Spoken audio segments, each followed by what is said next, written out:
علی المرتضیٰ کی عظمت و شان یہ ہے، میری امت میں قیامت تک جو بندہ گمراہی کو چھوڑ کر، دلالت کو چھوڑ کر، کفر کو چھوڑ کر، ظلمت کو چھوڑ کر، کلمہ طیبہ پڑھ کر، اسلام کے دامن سے وابستہ ہو کر مسلمان کہلائے گا، قیامت تک جو بندہ صف اسلام میں آ کر مسلمان کہلاتا جائے گا، میرا علی قیامت تک تمام مسلمانوں کا سردار بن رہا ہوگا۔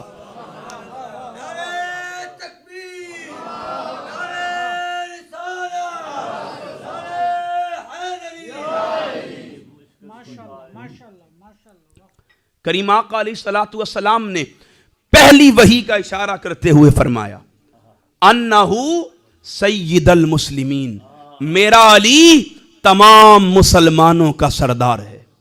پھر فرمایا وقائد الغر المحجلین، قیامت والے دن جو روشن چہرے والے ہوں گے، نورانی چہرے والے ہوں گے، وہ ایک صف میں چل رہے ہوں گے، میرا علی ان کی قیادت کر رہا ہوگا۔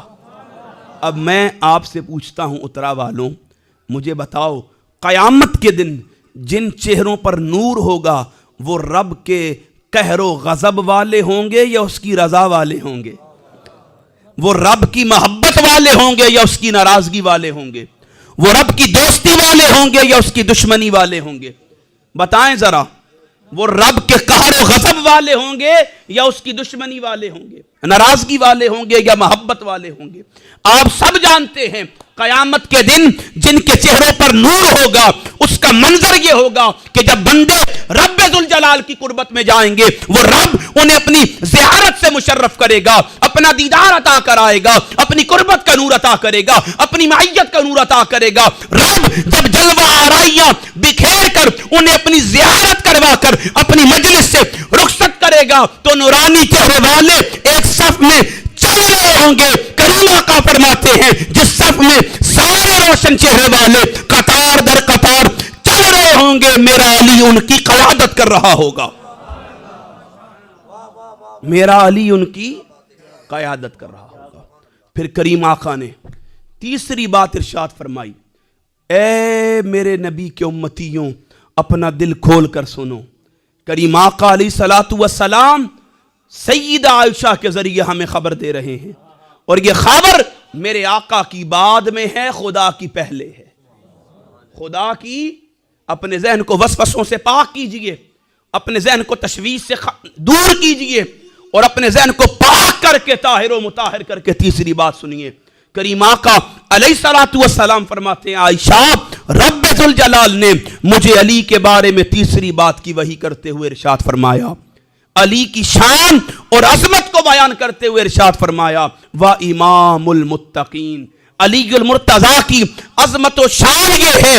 کریم آقا کی بارگاہ میں اور آپ گئے، دست طلب دراز کی، اپنا دامن پھیلایا، آقا کرم فرمائیے، ہم قرآن پڑھتے ہیں، اس میں نبوت کی مثال موجود، رسالت کی مثال موجود، معجزات کا تذکرہ موجود، اخلاق کی بات موجود، احکامات کا ذکر موجود، اسوہ و کمال کی بات موجود، لیکن قرآن میں تقویٰ کے بالمتصل مثال نہیں ملتی۔ کریم آقا بتائیں تو صحیح کہ رب ذوالجلال نے اس وصف تقویٰ میں کمال کسے عطا فرمایا؟ میرے آقا اس رب کی خبر دیتے ہوئے فرماتے ہیں اے میری امت سنو، میری امت میں علی کا درجہ یہ ہے وَإِمَامُ الْمُتَّقِينَ، قیامت تک کے لیے جتنے تقویٰ شعار آئیں گے، اتقیاء آئیں گے، صلحاء آئیں گے، اصفیاء آئیں گے، اولیاء آئیں گے، رب ذوالجلال نے قیامت تک آنے والے متقین کا میرے علی کو امام بنا دیا۔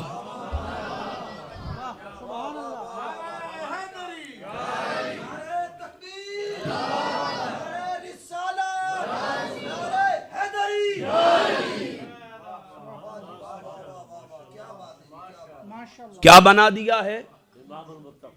امام المتقین۔ دیکھیں تقویٰ کسے کہتے ہیں؟ علماء بیٹھے ہیں، میں ان کے قدموں کو ہاتھ لگا کر تقویٰ کے معنی کی طرف نہیں جاتا، لیکن میں ایک معنی کروں گا، یہ اس کی تصحیح ضرور کریں گے۔ تصحیح لفظ ویسے درست نہیں ہے یہاں پر، یہ آپ سمجھ لیں اس کے لیے میری حمایت ضرور کریں گے۔ وہ ایک لفظ ہے تقویٰ کا جس کا میں معنی کرتا ہوں، تقویٰ نام ہے اطاعت رسول کا، تقویٰ نام ہے اتباع رسول کا، تقویٰ نام ہے تعظیم رسول کا، تقوی نام ہے تکریم رسول کا، تقوی نام ہے ادب رسول کا، تقوی نام ہے غلامی رسول کا۔ حضور یہ کیا جا سکتا ہے؟ اگر یہ معنی کریں تو پھر مجھے بتائیں، اگر کسی کو حضور کا حکم سن کر علی المرتضیٰ کی یہ عظمت تسلیم نہیں ہے، یاد رکھیے گا اس میں کسی کی تنقیص نہیں ہے، ان کی جزوی فضیلت ہے، اور اللہ کے رسول نے نہیں، رب ذوالجلال نے علی کو عطا کی ہے۔ اب کریم آقا کی یہ خصلت یہ ہے کہ کریم آقا کو امام المتقین بنا دیا۔ اب وہ تقوی جس سے رب نے ہدایت کو جوڑا تھا اسے سمجھیں، وہ تقوی اطاعت رسول کا نام ہے، وہ تقوی اتباع رسول کا نام ہے، وہ تقوی تعظیم رسول کا نام ہے، وہ تقوی غلامی رسول کا نام ہے، وہ تقوی عشق رسول کا نام ہے۔ اب اس معنی مراد میں آپ علی المرتضیٰ کی ذات کو دیکھیں، آنکھ کے کھولنے سے آنکھ کے بند کرنے تک علی اس سے خالی نظر نہیں آئے گا، علی اس سے خالی نظر نہیں آئے گا۔ سیدنا علی المرتضیٰ کرم اللہ وجہ الکریم، آپ بیت اللہ میں پیدا ہوئے، نبی رحمت نے آپ کو اپنی مبارک گود میں اٹھایا، علی المرتضیٰ نے آنکھ نہیں کھولی تھی۔ مستدرک للحاکم کی روایت ہے 3 دن تک آنکھ نہیں کھولی، میں کہتا ہوں 3 دن بھی چھوڑ دیں، علی نے آنکھ نہیں کھولی تھی، یہ بات مان لیں۔ جب حضور نے علی المرتضیٰ کو اٹھایا، اٹھانے کی دیر تھی، مولا مرتضیٰ نے چہرہ مصطفیٰ کا دیکھا، حضور کا چہرہ دیکھا۔ علی المرتضیٰ آنکھ کھولنے کے عمل سے بتا رہے تھے قیامت آ جائے علی اس وقت تک آنکھ نہیں کھولے گا جب تک سامنے چہرہ مصطفیٰ کا نہیں ہوگا۔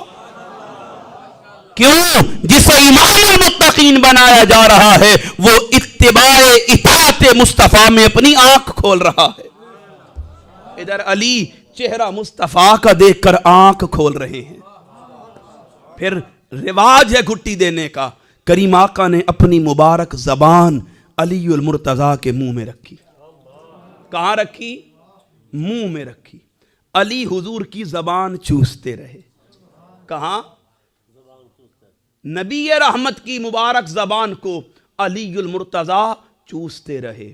یہی وجہ تھی کریم آقا علیہ الصلوۃ والسلام نے علم میں علی کو مسلم کر دیا تھا، ان کا مقام ختم کر دیا تھا، اور کریم آقا نے علی کے لیے یہ فیصلہ کر دیا تھا جس نے زبان رسالت کو چوسا ہو، جس نے خیرات نبوت کی رسالت سے پائی ہو، جس نے خیرات علم کی کریم آقا سے پائی ہو، جس نے خیرات امر کی مصطفیٰ کریم سے پائی ہو، کریم آقا فرماتے ہیں پھر اس کے علم کا مقام، مرتبہ اور لیول یہ ہے، انا مدینۃ العلم وعلی بابوہا، انا دار الحکمہ وعلی بابوہا، انا دار الفقہ وعلی بابوہا، انا باب الجنہ، انا مدینۃ الجنہ وعلی بابوہا۔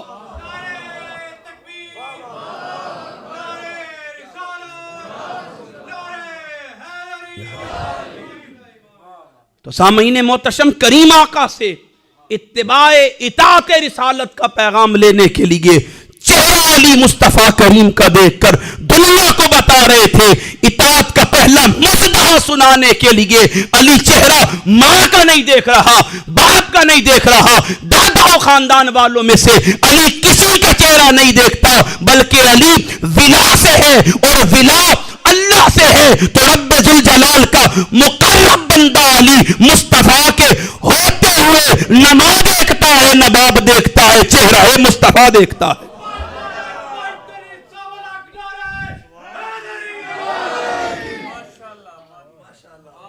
یہ جو تقوی کی بنیاد پر پہلا تعلق قائم ہوا، تقوی کی بنیاد پر جو پہلا یہ تعلق تا دم آخر کبھی ختم نہیں ہوا۔ دیکھیں، میں محسوس کر جاتا ہوں، کسی نے کہا تھا نسب کسی کا اگر جاننا ضروری ہو، نسب کسی کا اگر جاننا ضروری ہو، نسب کسی کا اگر جاننا ضروری ہو، نگاہ چہرے پہ رکھو علی کی بات کرو، نگاہ چہرے پہ رکھو علی کی بات کرو۔ آج میں نے یہ میرا موبائل موجود ہے، اس ایک پروگرام کا پین فلیکس شیئر کیا تو کسی نے نیچے لکھ دیا، اس نے کہا کہ کاش آپ سیدنا ابو بکر الصدیق کا ذکر بھی اس طرح کرتے، پھر جملہ کہا گل وچ ہور ہے۔ اب اسے میرا معیار پتہ نہیں ہے، ہم وہ لوگ ہیں جو صرف بات نہیں کرتے لما تقولون ما لا تفعلون، ہمارا عمل ہے۔ جب سیدنا ابو بکر الصدیق کی عظمت و شان پر پہرا دینے کا وقت آیا، ڈاکٹر طاہر القادری 68 گھنٹے تک میدان عمل میں اترے، شیخین کریمین کی عظمت کو، طہارت کو، صداقت کو، عدالت کو، رتبے کو بیان کرتے ہوئے تشیع مکتب کی کتابوں سے ثابت کر کے بتایا تھا کہ رب ذوالجلال نے جو درجہ امت میں مصطفیٰ کے بعد ابو بکر کو دیا ہے وہ کسی اور کا حصہ نہیں۔ میدان میں اتر کر نعرہ ابو بکر کا لگا کر بتایا تھا۔ اب کوئی جانتا نہیں ہے، اس کی تکلیف کا کچھ علاج ہم کر نہیں سکتے۔ میں نے سادہ سا جواب دیا، میں نے جواب دیا آج یہ پوسٹر دیکھ کر آپ کو جو تکلیف ہو رہی ہے اس کا مطلب ہے گل وچ ہور ہے، بیچ میں بات کوئی اور ہے۔ دیکھیں صحابہ کا طرز عمل کیا تھا۔ کریم آقا علیہ الصلوۃ والسلام نے علی المرتضیٰ کو پیمانہ ایمان بنایا۔ کیا بنایا؟ پیمانہ ایمان بنایا۔ پیمانہ ایمان بنانے کا مقصد کیا ہے؟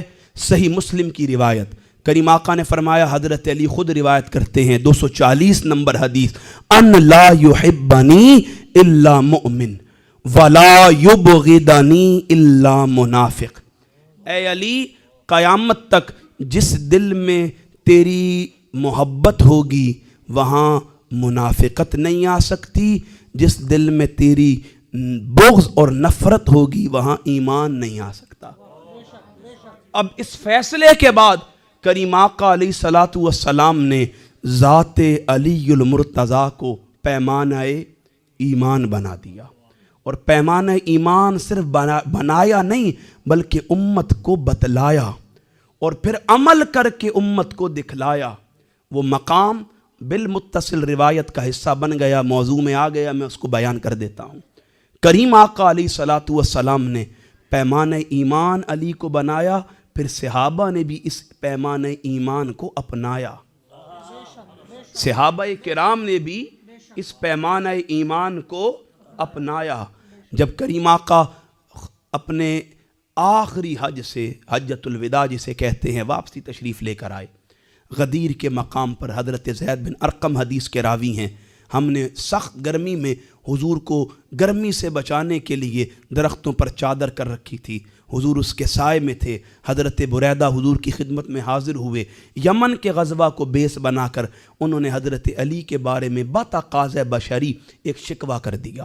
ادھر حضرت علی کے بارے میں ایک شکوہ کیا گیا، کریم آقا کے چہرے کا رنگ متغیر ہو گیا۔ حضور منبر پر تشریف لے کر آئے، صحابہ سے خطاب فرمایا، اے میرے صحابہ ذرا بتاؤ تو صحیح، هل تعلمون انی اولا بالمؤمنین من انفسہم، هل تعرفون انی اولا بالمؤمنین من انفسہم، هل تشہدون انی اولا بالمؤمنین من انفسہم۔ اے میرے صحابہ، کیا تم جانتے ہو، پہچانتے ہو، گواہی دیتے ہو میں تم سب کی جانوں سے بڑھ کر ہوں؟ ادھر میرے آقا نے سوال کیا، سب صحابہ یک زبان ہو کر کہتے ہیں، قالوا بلا، حق ہے یا رسول اللہ، آپ ہمارے آقا ہیں، مالک ہیں، سردار ہیں۔ اس گواہی کے بعد میرے آقا نے علی کا ہاتھ پکڑا، صحابہ سے خطاب فرمایا، پھر میرے صحابہ سنو، من کنت مولاہ فعلی مولا، اب قیامت تک کے لیے میں مصطفیٰ جس کا مولا ہوں، میرے بعد علی اس کا مولا۔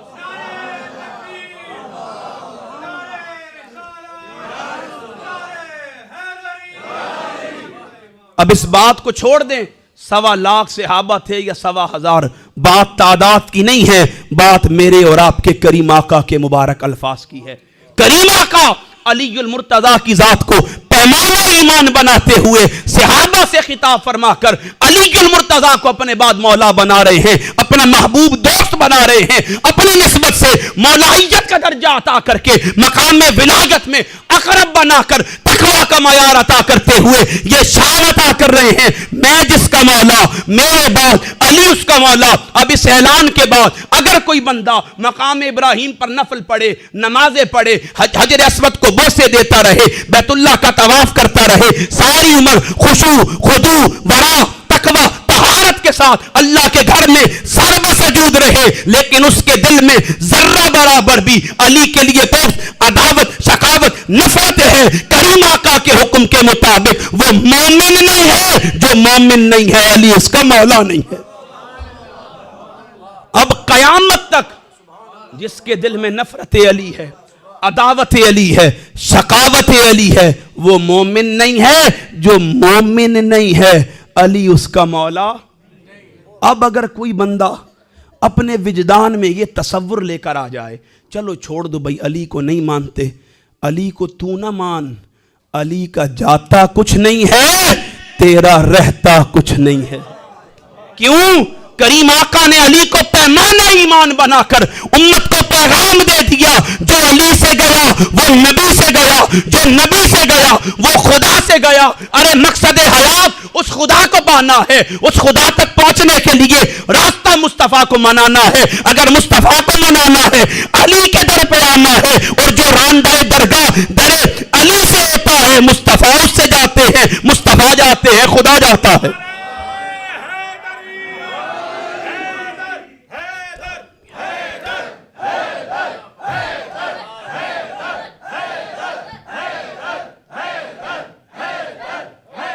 جس کا علی کچھ ہے وہ بولے حیدر حیدر حیدر حیدر حیدر حیدر حیدر حیدر. میرے آقا کا حکم, جس کا دل سینہ علی کی محبت سے کرتا ہے, جس کا دل علی کی محبت سے زندہ رہتا ہے, جس کے دل میں علی زندہ رہتا ہے, نبی زندہ رہتا ہے, اب وہ بولے گا حیدر.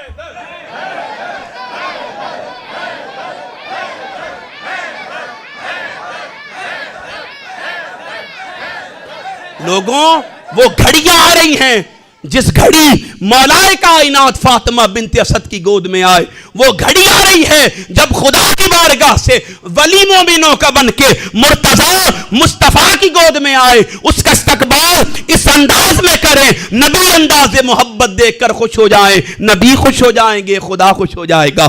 اب کریں حیدر.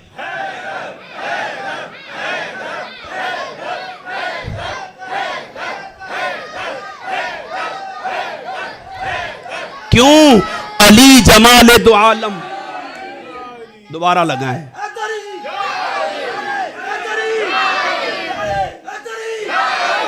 میں بات بعد میں کروں گا, اگر کسی کے دل میں اب بھی ملال ہے وہ عقیدہ مجھ سے نہ لے. میرے اور آپ کے سروں کے تاج, میرے ماں باپ کے ماں باپ قربان اس ہستی سے لے جس کا نام صدق و صفا ہے, جس کا نام صاحب وفا ہے, جس سے امت تاجدار صداقت کہتی ہے, خلیفۃ المسلمین کہتی ہے, امیر المؤمنین کہتی ہے, افضل البشر بالتحقیق کہتی ہے. اس ابو بکر الصدیق سے عقیدہ لیتے ہیں. میرے آقا کریم کی مجلس ہے, مسند احمد میں, مستدرک للحاکم میں, سنن نسائی میں, اور اس کا ایک ترک جامع ترمذی میں ملتا ہے. میرے آقا کی مجلس ہے, میری ماں اس کی راویہ ہیں. اما عائشہ حجرے کی اوٹ سے دیکھ رہی ہیں, مرتضیٰ بیٹھے ہیں, ابو بکر صاحب وفا بیٹھے ہیں. اب وہ کیا دیکھتی ہیں؟ ایمان والوں بات سننا, اپنے دل سے کجی دور کر کے پھر جواب حیدر کا دینا, توجہ اس طرف رکھنا. اب میری ماں عائشہ صدیقہ,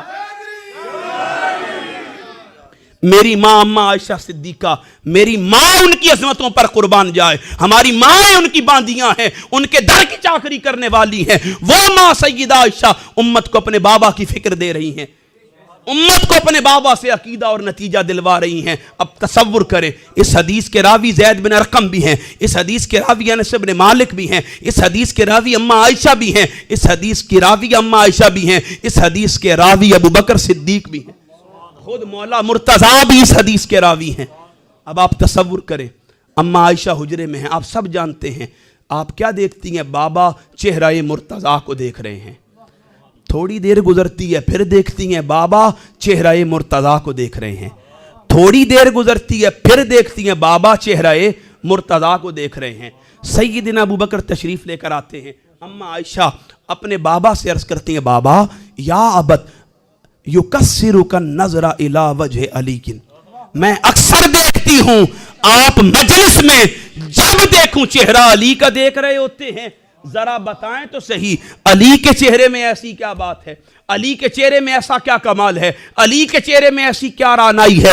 آپ جب جہاں جس حال میں بیٹھتے ہیں میں دیکھتی ہوں چہرہ علی کا تک رہے ہوتے ہیں. قربان جاؤں کریم آقا کے اس مبارک وفادار صحابی پر, خلیفہ بلا فصل پر آپ فرماتے ہیں بیٹی والذی نفسی بیدہ سمعت رسول اللہ صلی اللہ علیہ وآلہ وسلم, رب ذوالجلال کی عزت کی قسم جس کے قبضہ قدرت میں مجھ ابو بکر کی جان ہے, میں نے اپنے کانوں سے مصطفیٰ کریم کو فرماتے ہوئے سنا النظر الی وجہ علی, عبادت علی کا چہرہ دیکھنا بھی عبادت ہے. تصور کریں جس کا چہرہ دیکھنا عبادت ہوگا اس کا ذکر کتنی بڑی عبادت بن رہا.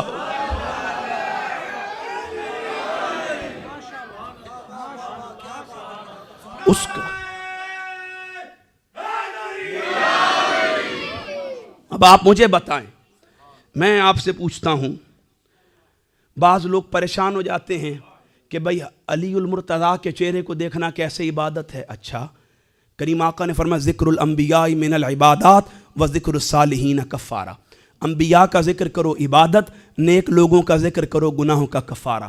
بعض لوگوں کو اب بھی ہے جان ہوگا پھر بھی بات سمجھ نہیں آئی. کریم آقا نے فرمایا ماں باپ کا چہرہ دیکھنا بھی عبادت ہے, کسی کو مسکرا کے دیکھنا بھی عبادت ہے. کریم آقا نے فرمایا قرآن کو دیکھنا بھی عبادت ہے. میں آپ سے پوچھتا ہوں, توجہ ادھر رکھ کے بتائیے گا, بڑی توجہ سے بات کو سنیے گا, چلے بڑی توجہ سے بات کو سنیے گا. ماں باپ کو دیکھنا, قرآن کو دیکھنا, چلے ماں باپ کو نکال دیں, قرآن کو دیکھنا کیا ہے؟ عبادت ہے. قرآن ہدایت ہے, ہدایت تقوی والوں کے لیے ہے, تقوی کا امام علی ہے اور قرآن ان کے لیے ہدایت ہے. مجھے بتائیں جس قرآن کو دیکھنا عبادت ہے اس قرآن کا تعلق یہ ہے, میرے آقا نے فرمایا العلی مع القرآن, علی ہر لمحے قرآن کے ساتھ رہتا ہے. القرآن مع العلی, قرآن ہر لمحے میرے علی کے ساتھ رہتا. قرآن کا تعلق علی المرتضیٰ سے کیا ہے؟ قرآن علی کے ساتھ ہے, پھر علی قرآن کے ساتھ ہے. تو مجھے بتائیں اگر قرآن کو دیکھنا عبادت ہے تو صاحب قرآن کے حکم پر جو قرآن سے منسلک ہے اسے دیکھنا عبادت نہیں ہے؟ اچھا, اب اگر بات سمجھ آ گئی ہے تو مجھے ایک بات کا جواب دیں, ذرا فتویٰ نہ لگائیے گا, پہلے بات پوری سن لیجئے گا اور جواب بھی دیجئے گا. میں آپ سے پوچھتا ہوں کیا نماز عبادت نہیں ہے؟ سارے بولیں, نماز عبادت نہیں ہے؟ روزہ عبادت نہیں ہے؟ حج و زکوٰۃ کی ادائیگی عبادت نہیں ہے؟ احکامات شریعت کی پاسداری عبادت نہیں ہے؟ اگر یہ ساری عبادتیں ہیں تو کیا سیدنا ابو بکر کو پتہ نہیں تھا؟ بولیں, پتہ تھا یا نہیں تھا؟ ابو بکر صدیق جانتے تھے یا نہیں جانتے تھے؟ اب عقیدہ لیجئے گا, ابو بکر صدیق جانتے تھے عبادت نماز بھی ہے, عبادت حج و زکوٰۃ بھی ہے, عبادت احکامات شریعت کی پابندی بھی ہے, عبادت شریعت کے احکامات کی پاسداری بھی ہے. مگر ابو بکر دنیا کو بتانا چاہتے تھے عبادت نماز بھی ہے, عبادت حج و زکوٰۃ بھی ہے, عبادت قرآن پڑھنا بھی ہے, عبادت قرآن سنانا بھی ہے, احکامات شریعت پر عمل کرنا, نوافل ادا کرنا, یہ سب چیزیں عبادت ہیں. مگر اس کے باوجود جو مزہ علی کے چہرے کو تک کر عبادت کرنے میں آتا ہے وہ کسی اور میں کہا.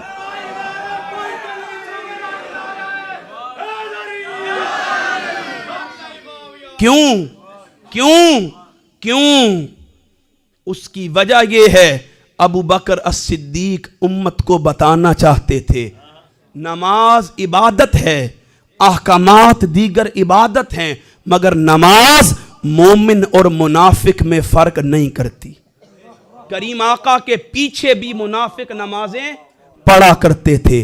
روزہ مومن اور منافق میں فرق نہیں کرتا. کریم آقا کی معیت میں منافق روزے رکھا ادا کرتے تھے. زکات و صدقات کی ادائیگی منافق اور مومن میں فرق نہیں کرتی. کریم آقا کے مبارک صحابی سیدنا ابو بکر امت کو بتانا چاہتے تھے, اے میرے آقا کی امت سنو, جو کام نماز نہیں کرتی, جو کام روزہ نہیں کرتا, جو کام حج و زکات نہیں کرتے, جو کام عبادات کی پاسداری اور احکامات کی پابندی نہیں کرتی, جو کام دیگر احکامات نہیں کرتے, وہ کام علی کا چہرہ کرتا ہے. چہرہ تک کر پتہ چل جاتا ہے مومن کون ہے, منافق کون ہے. کیوں؟ کریم آقا نے فرمایا ان لا یحبنی الا مؤمن ولا یبغضنی الا منافق. اے علی, قیامت تک تیری محبت نہیں رکھے گا سوائے مومن کے, تیرا بغض نہیں رکھے گا سوائے منافق کے. اب کریم آقا نے علی المرتضیٰ کو کل ایمان قرار دیا, کل ایمان قرار دیا. جو بغض اور حسد ہوتا ہے نا, اس کے سینگ نہیں ہوتے ہیں, اس کے سینگ بولیں, اس کے سینگ نہیں ہوتے. ہاں پھر کیسے پتہ چلتا ہے, وہ بتایا آپ کو, چہرہ دیکھ کر ذکر علی کا کر کے پتہ چل جاتا ہے. نعرے 4 ایک ترتیب سے لگائیں. نعرہ تکبیر, نعرہ رسالت, نعرہ تحقیق, نعرہ حیدری. وہ کسی نے کہا نہ لگا کے نعرہ, حیدر کا حلال زادوں نے حرام زادوں کا جینا حرام کر دیا. تو سامعین محتشم, بغض مولائے کائنات کی کوئی نشانی جو رسول کریم نے دی ہے وہ ذکر علی ہے. اب نبی رحمت کے حکم کے مطابق علی المرتضیٰ عین ایمان قرار پائے, اور عین ایمان نہیں کل ایمان قرار پائے. اور کل ایمان کا تعلق اللہ کے گھر کے ساتھ یہ ہے, وہ اس گھر میں پیدا ہو رہے ہیں, اور پھر اس کے گھر کے ساتھ تعلق یہ ہے, وہ اس کے گھر میں شہید ہو رہے ہیں, وہ اس کے گھر میں شہید ہو رہے ہیں. تقوی کا اعلیٰ معیار, تقوی کا اعلیٰ وقار جاننے کی فکر کرنے والوں, رب ذوالجلال نے اس قرآن کو ہدایت کا منبع قرار دے دیا, اور قرآن کی ہدایت کے لیے انسان کا متقی ہونا لازمی قرار دے دیا. اب اگر کوئی بندہ چاہتا ہے اس کے من کو اس قرآن کے تقوی کا نور ملے, اس قرآن کی ہدایت کی معرفت ملے, اسے اپنے دل میں امام تقوی کی محبت پیدا کرنی ہوگی. امام تقوی کی محبت پیدا کرنے والے کو رب ذوالجلال ہدایت کا نور عطا کرتا چلا جائے گا. سامعین محتشم, یہ ساری باتیں میں نے اس لیے ایک دم کنکلیوڈ کی. صاحبزادہ زبیر صاحب کا ایک حکم تھا, میں اس حکم کو پورا کرنے کے لیے سیدنا علی المرتضیٰ کی شہادت کا ذکر کرنا چاہتا ہوں. ان کا یہ حکم تھا کہ تخصیص کے ساتھ ان کی شہادت کی بات کی جائے. مولائے کائنات کا تعلق اللہ کے گھر سے ایسا ہے, پیدا بھی اس کے گھر میں ہوئے اور شہید بھی اس کے گھر میں ہوئے. مسند احمد کی روایت ہے, کریم آقا علیہ الصلوۃ والسلام کے مبارک صحابی سیدنا علی المرتضیٰ اس کے راوی ہیں. آپ منبر پر تشریف فرما تھے. دوران خطبہ آپ نے اپنے مصاحبوں سے فرمایا, ایک وقت آئے گا میرے سر کے خون سے میری داڑھی کے بالوں کو رنگ دیا جائے گا. کیا کیا جائے گا؟ سر کے خون سے داڑھی کے بالوں کو. حدیث کے لفظ ہیں, صحابہ نے عرض کی, ایسی بات وہی کر سکتا ہے جو اپنے قاتلوں کے بارے میں جانتا ہو. آپ ہمیں آگاہ کیجئے, ہم اس کی اولاد تک کا نام و نشان مٹا دیں گے. اب مولائے کائنات فرماتے ہیں, میں تمہیں نام نہیں بتاؤں گا, تم اس کے غیر کو قتل کر دو گے, تم اس کے غیر کو قتل کر دو گے اور وہ نام میرا ہو جائے گا. تو علی اپنی شہادت تو گوارا کر سکتا ہے, امت میں فتنے کو گوارا نہیں کر سکتا. پھر صحابہ کے لفظ تھے, انہوں نے عرض کی, فاستخلف علینا, پھر ایسا کریں ہم میں کسی کو خلیفہ چھوڑ کر چلے جائیں. قربان جاؤں مولا کائنات پر، آپ نے فرمایا میں تمہیں ویسے ہی چھوڑ کر جاؤں گا جیسے اللہ کے رسول ہمیں چھوڑ کر گئے تھے۔ اللہ کے رسول ہمیں چھوڑ کر گئے تھے کہ شورا کے انتخاب سے تاجدار صداقت کو خلیفہ منتخب کیا گیا۔ جمہور اور قطعی الثبوت جب براہین جمع کیے گئے اور سب کا اتفاق ہوا تو سیدنا ابو بکر الصدیق کو امت کا خلیفہ منتخب کیا گیا۔ اب مولا کائنات فرما رہے ہیں میں بھی اسی طرح چھوڑ کر جاؤں گا جس طرح اللہ کے رسول امت کو چھوڑ کر گئے تھے۔ سامعین محتشم، آپ مولا کائنات کی زندگی کو اپنی انگلیوں پر دیکھیں، آپ ان کا بچپن، لڑکپن اور جوانی دیکھیں، ان کی بڑھتی عمر دیکھیں، ان کی ولادت دیکھیں اور ان کی شہادت دیکھیں۔ زندگی کا کوئی ایسا لمحہ نہیں ہے جب امام تقوی اپنی زندگی کے کسی لمحے تقوی سے دور ہوئے۔ آپ نے اپنی ساری عمر تقوی کے ساتھ، خشوع اور خضوع کے ساتھ اللہ رب العزت کے خوف کے سائے میں گزاری ہے۔ آپ کی زندگی کا ایک وقت ایسا نہیں تھا کہ جب آپ نے راہ اعتدال کو چھوڑا ہو، آپ نے دین کے جو خیالات ہیں ان سے کنارہ کیا ہو۔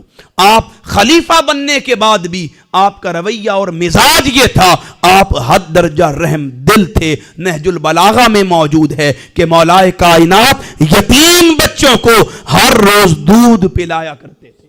جب آپ کو ضربت لگی، حکماء نے کہا، بعض روایات ہیں آپ 2 دن زندہ رہے، بعض ہے 3 دن زندہ رہے، بعض روایات میں آتا ہے نماز کے وقت آپ کو ضربت لگی اور سورج طلوع ہوتے ہی آپ دار اجل کو لبیک کہہ کر شہادت کے درجے پر پہنچ کر امام تقوی کے مقام پر متمکن ہوئے۔ روایات کوئی بھی اٹھائیں، نہج البلاغہ میں موجود ہے جب مولا کائنات کو ضربت لگی، یتیم بچے سیدنا علی المرتضیٰ کے دروازے پر کھڑے تھے، مسجد کی چوکھٹ پر کھڑے تھے اور ان کے ہاتھوں میں دودھ کے پیالے تھے اور وہ ایک ہی بات کرتے تھے، اگر علی چلے گئے تو یتیموں کو دودھ کون پلائے گا؟ سامعین محتشم، آج امت جس علی المرتضیٰ کرم اللہ وجہ الکریم کے نام پر ہیجان کا شکار ہوتی ہے، مخمسے کا شکار ہوتی ہے، اسے سوچنا چاہیے سواد اعظم کا نظریہ اور طریقہ یہ ہے، کریم آقا کا حکم یہ ہے، اللہ کا فرمان یہ ہے کہ رب ذوالجلال نے قرآن کو ہدایت کا استعارہ قرار دیا ہے اور اس استعارے میں تقوی کو قیامت تک کے لیے روشن مینارہ قرار دیا ہے۔ اب کوئی بندہ جو قرآن کے ذریعے ہدایت تک پہنچنا چاہتا ہے اس کے لیے لازم الامر یہ بات ہے کہ جو ایمان تقوی کا ہے اس کی محبت سے دل کو زندہ کرنا ہوگا۔ جو ان کی محبت سے اپنے دل کو زندہ کرے گا، رب ذوالجلال اسے تقوی کا نور عطا کرے گا، اسے تقوی کا نور عطا کرے گا۔ سامعین محتشم، میں اسی پر اپنی گفتگو کو ختم کرنے جا رہا ہوں اور یہ پیغام عظیم آپ کو دینے جا رہا ہوں۔ آپ سب جانتے ہیں، صاحبزادہ صاحب نے بھی میرا تعارف کروایا، اور ہمارے ہاں تو اصول اور اسلوب یہ ہے جس کا کھاتے ہیں پھر اس کے گن بھی۔ ہم نمک حلال لوگ ہیں، نمک حرامی نہیں جانتے۔ ہماری تربیت سیدی شیخ الاسلام پروفیسر ڈاکٹر محمد طاہر القادری مدظ اللہ العالی نے فرمائی ہے، اور یہ بھی ان کی تربیت کا ایک ستارہ ہے۔ آپ مجھے بھی دیکھ رہے ہیں، ہم بھی ان کے تلامذہ کے شاگرد ہیں۔ ہمیں سیدی شیخ الاسلام نے اعتدال عطا کیا ہے۔ اعتدال اہل سنت کی زینت ہے، اہل سنت کا حسن ہے، اہل سنت کی زیب و زینت اعتدال ہے کہ ہم اعتدال سے لمحے بھر کا تأمل بھی نہیں برتتے، پس و پیش نہیں کرتے، ہمارے جملوں میں تآخر نہیں ہوتا۔ یہ ہمارا حسن ہے کہ ہم جب بات نبی رحمت کے صحابہ کی آتی ہے ہمارا دل ایمان سے مچل جاتا ہے، اور جب بات کریم آقا کی اہل بیت کی آتی ہے ہمارا دل ادب سے سر جھکا لیتا ہے۔